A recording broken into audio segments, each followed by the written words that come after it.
Welcome back to Narrations.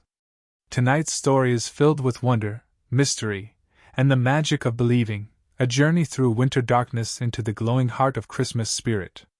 It's a tale about faith, courage, friendship, and rediscovering hope when the world begins to feel quiet and uncertain. This is The Polar Express, a movie that reminds us that Christmas is not something we understand with our eyes, but something we feel with our hearts. Snow falls silently over a small suburban neighborhood on Christmas Eve, thick flakes drifting beneath the soft moonlight. Houses glow with twinkling lights, wreaths shimmer on doors, and stockings hang quietly inside windows waiting for morning. But in one dark, quiet bedroom, a young boy lies awake, unable to sleep. He stares into the shadows, listening to the wind move against the glass, waiting for something he's not sure he still believes in. He once felt Christmas magic easily, the excitement, the certainty that Santa was real and the world was full of miracles. But now, doubts whisper in his mind like cold wind through cracks.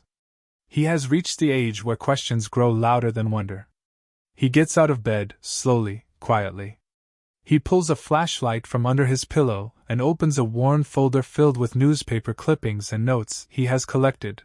Evidence he has gathered to decide whether Santa is real or just a story. Reindeer hooves? Unlikely. Sleigh flight speed? Impossible. North Pole location? Unknown. He stands in the hallway listening, hearing only the distant hush of winter. He steps carefully to the living room, where his sister Sarah sleeps on the couch waiting for Santa's arrival. Their parents speak softly nearby, their voices drifting through the still house. Words he wishes he hadn't heard. Soon he'll stop believing. They all do eventually. The boy freezes, a heavy ache settling in his chest. He returns to his room, lying awake, staring at the clock ticking toward midnight. 11:55 p.m. 5 minutes until Christmas. 5 minutes until a belief he once held tightly might disappear forever. He closes his eyes, willing sleep to come, willing answers to appear. Then suddenly, the room begins to shake. A distant rumble rolls through the floorboards. Windows tremble. Lights flicker. He bolts upright, heart pounding. The sound grows louder, closer, massive, a roaring thunder that fills the night. He runs to the window and rips open the curtains. And there, rising out of swirling snow, filling the entire street from end to end, is a colossal steam train, glowing with golden lights and clouds of white smoke billowing into the sky. The metal engine shines like polished silver, decorated in red and gold, powerful and breathtaking. The headlights cut through the snowstorm, illuminating the startled boy standing wide-eyed at his bedroom window. He races outside, pajama pants whipping in the wind, feet crunching in deep snow, as the massive train screeches to a halt in front of his house. Steam spills across the street like a soft white ocean, swallowing everything in fog. Doors clatter open, and through the haze emerges the uniformed conductor, tall and commanding, his voice warm yet firm. "Well? Are you coming?" The boy stares silently, stunned beyond words. The conductor steps closer, lowering his voice, eyes kind but serious. "This is the Polar Express." The boy shakes his head slightly, unsure, afraid to trust what seems impossible. The conductor studies him carefully. "Well, if you're sure you're not coming," he says, stepping back and signaling the train to depart. The whistle screams into the night. Steam billows. The wheels begin to turn.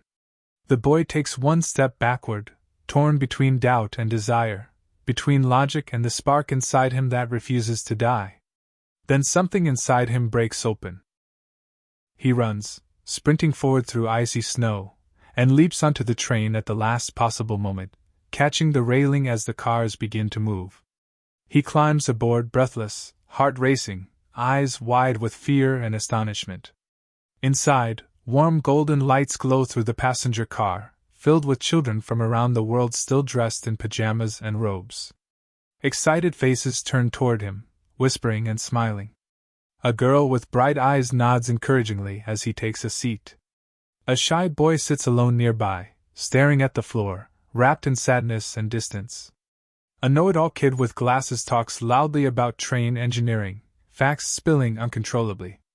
The train surges forward, cutting through snow and darkness like a bullet of light. The conductor moves down the aisle, clicking his ticket puncher with mechanical precision. With each child, he punches letters that seem to form cryptic messages. When he reaches the boy, he pauses, searching his face. Then he punches the ticket sharply, leaving holes that form an unfinished mystery of letters. The journey continues, and the train roars across frozen landscapes, through towns twinkling with Christmas lights, past forests heavy with snow-laden branches, across frozen lakes reflecting the stars above. The children press against the windows, their breath fogging the glass, watching the world blur by in magical speed. The boy sits quietly, thoughts swirling in confusion and wonder. He wants to believe. He wants the magic to be real. But doubt still clings like frost to his heart. Then the train stops again, suddenly, abruptly, in the middle of a dark, open forest. Snow falls silently. No sound but wind. Everyone looks around, confused. The conductor steps outside. A figure approaches, a boy standing alone in the cold, hesitant, afraid to step forward. He calls himself Billy, a kid from the other side of the tracks, and used to comfort or Christmas joy. He stands still, afraid to trust this miracle. The conductor urges him gently. The girl extends her hand. Billy shakes his head. The train begins to pull away. And at the last instant, the boy who doubts, our hero, holds out his hand. Come on! You can do it! Billy grabs on, scrambling aboard just in time. The two exchange a look, small, quiet, meaningful, a fragile beginning of trust. The train speeds forward again, headed into deeper night, towards something bigger than any of them understand. And far ahead, beyond the horizon, beyond the endless snow, beyond the edge of everything they know, waits the North Pole. The journey has only just begun. The Polar Express thunders forward into the night, sparks flying from metal wheels grinding against frozen tracks. Inside the passenger car, the atmosphere lifts from uncertainty into celebration. The lights brighten, music swells, and suddenly the doors burst open as a team of waiters dances down the aisle carrying silver pitchers and trays, launching into a joyful performance. Cups spin through the air, plates slide perfectly across tables, and children cheer as steaming hot chocolate pours into swirling mugs. Laughter fills the car. Billy hesitates to take a cup, shrinking into himself, and used to kindness. The girl gently places one in his hands, offering a small smile that warms him more than the drink. The hero boy watches her, admiring her confidence, her kindness, and something within him cracks open, the doubt loosening a little. But the peace doesn't last. When the conductor calls the girl forward to help with something in the next car, she accidentally leaves her punch ticket behind. The wind catches it, dragging it out an open door, spiraling upward into the icy sky. The boy lunges for it, fingertips brushing the edge, but he slips, the ticket flying away into the blizzard, twisting and flipping through the air like a fragile leaf. Panic floods him. He rushes to tell the conductor, but fear freezes his voice. The girl disappears into the next car, unaware her ticket is gone. Another boy whispers that passengers without tickets are removed from the train. The hero boy can barely breathe. Determined to fix his mistake, he climbs onto the coupling between cars and steps into the freezing wind. Snow whips across his face as he crawls across the roof, struggling to keep balance against gusts powerful enough to throw him into darkness. The train slices through a tunnel, sparks showering around him, forcing him to flatten himself against the metal surface. Just when the cold becomes unbearable, he encounters a mysterious hobo sitting by a small fire atop the moving train, a ghostly figure who speaks in riddles and strange wisdom. The hobo questions him. Does he believe in Santa? Does he trust what he cannot see? The boy admits he isn't sure. The hobo smirks, calling him a doubter, a lost soul between belief and disbelief. He helps the boy reach the engine, then disappears in a burst of snow, as if he never existed. Inside the locomotive, the engineers work frantically. Something is wrong ahead. The train is headed straight across a frozen lake, where the tracks have vanished beneath cracking ice. The boy and girl watch in terror as the engine slides wildly across the ice, skidding sideways, metal screaming as sparks ignite the darkness. The conductor shouts commands as the crew throws coal, weighing the engine down to create traction. The train races against splitting ice, water swallowing the track behind them, until at the final second the wheels catch and the train leaps back onto solid rails. The children scream with relief as the Polar Express roars onward, faster and brighter, climbing mountainous slopes toward the stars. Then suddenly, far in the distance, the sky glows with golden light. Bells ring through the air. Music drifts toward them like warm breath. The children press against the windows, eyes wide. The North Pole rises into view, a towering city of shimmering lights, candy-colored buildings, and millions of sparkling decorations. Bridges arch across rivers of glowing ice. Massive toy factories clatter and whir. Streets bustle with joyful elves. And at the center stands the majestic Christmas tree, stretching into the sky like a pillar of starlight. The train slows to a silent stop. Steam spills across the station. The doors open. The children step out, awestruck, their breath caught in their throats as snow glitters beneath their feet. The conductor explains that one child tonight will be chosen to receive the first gift of Christmas, presented by Santa himself. Hearts race, whispers spread, anticipation trembles in the air.